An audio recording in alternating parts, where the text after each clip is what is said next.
Merci, Monsieur le Président, chers collègues. La politique départementale d'insertion vise un public particulièrement fragile, celui des allocataires du revenu de solidarité active, public précarisé, parfois exclu de toute activité sociale, isolé, avec souvent des problèmes de santé, de mobilité, de formation ou de logement, si ce n'est la totalité de ces obstacles et ces problèmes réunis. Le RSA est une ressource financière faible. Pour autant, il permet de garantir un minimum vital à des personnes qui seraient sans cette prestation dans le dénuement souvent le plus total. Il s'agit du dernier filet de sécurité.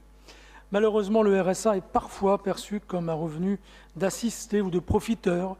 Il s'agit d'une idée fausse, bien entendu, mais qui continue à avoir la vie dure. En 30 ans, ni le RMI ni le RSA n'ont permis de changer et de faire évoluer totalement le regard de la société sur un dispositif de solidarité qui n'inciterait pas, pour certains, à retrouver du travail, comme si survivre avec environ 500 € par mois pouvait être un objectif ou une satisfaction. C'est dans cet esprit que le gouvernement d'Emmanuel Macron a annoncé il y a quelques semaines, quelques mois, la création du revenu universel d'activité, revenu universel qui n'aurait d'universel que le nom, puisqu'il serait conditionné à la reprise précisément d'une activité. Cela marque une rupture considérable avec les conceptions qui ont présidé à la création du RMI en 88 puis du RSA. Un rapport de France Stratégie très récent a montré d'ailleurs qu'une telle réforme de fusion des allocations à budget constant allait peut-être certes créer des gagnants, mais également des millions de perdants. On retrouve du reste au niveau national la même philosophie exclusive qui préside à la politique départementale. Je rappelle que le gouvernement a par exemple décidé d'augmenter la prime d'activité qui ne touche que les personnes ayant déjà un emploi. Le gouvernement, n'étant pas à une contradiction près, a par ailleurs décidé de diminuer drastiquement les contrats aidés qui pouvaient bénéficier aux allocataires du RSA. Vous financez dans votre budget 400 parcours emploi compétences et 2000 contrats initiative emploi, mais vous semblez apparemment assez pessimiste sur les possibilités futures de proposer des emplois aidés.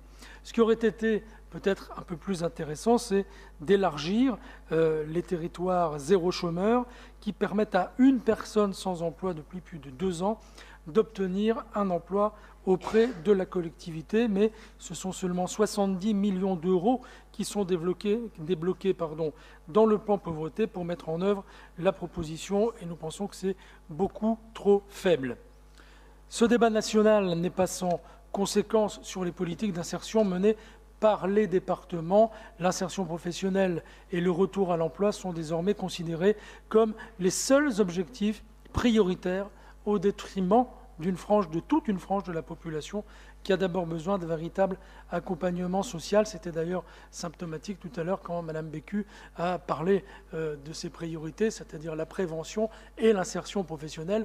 Et je rejoins parfaitement l'intervention de mon ami Dulieu tout à l'heure pour s'interroger sur une question sur laquelle nous insistons en permanence ici, c'est-à-dire en quelque sorte, quid de l'insertion sociale dans ce contexte-là. Vous êtes à cet égard d'une cohérence totale, il faut le reconnaître, avec les décisions politiques que vous avez adoptées depuis 2015 et que vous continuez de renforcer à travers l'appel à projet insertion 2019-2021. Les crédits sont encore davantage tournés vers la remise à l'emploi, c'est-à-dire pour ceux qui sont le plus proches de l'emploi, et on ne parle plus jamais des autres, hélas. Vous avez choisi, alors je redis ici les points sur lesquels nous insistons depuis le début de ce mandat, de mettre en œuvre un accompagnement que nous considérons être à 2 vitesses, en ciblant comme public prioritaire les allocataires, je viens de le dire, qui sont les plus proches du travail, ce qui nous semble toujours aussi contestable. Je redis ici ce que notre groupe a déjà maintes fois expliqué. Il nous semble qu'il s'agit là d'une politique hémiplégique qui oublie toute une série de ces allocataires qui ont besoin d'un accompagnement renforcé. Je reprends l'expression de Jean-Claude Dulieu tout à l'heure. C'est une politique qui devrait marcher sur ses 2 jambes. Malheureusement, vous n'en musclez qu'une seule. Parmi les priorités du plan pauvreté que vous avez signé au mois de décembre dernier figure la jeunesse.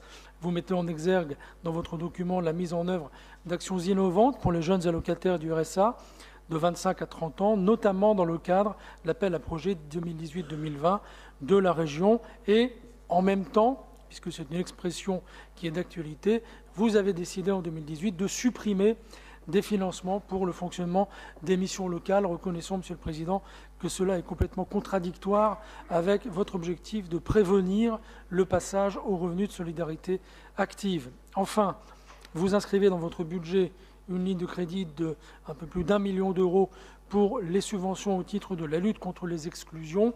Ce soutien financier aux associations caritatives nous semble clairement insuffisant compte tenu du travail réalisé en matière d'aide d'urgence, d'accès aux droits et de lutte contre la maltraitance et les violences faites aux femmes. Voilà, Monsieur le Président.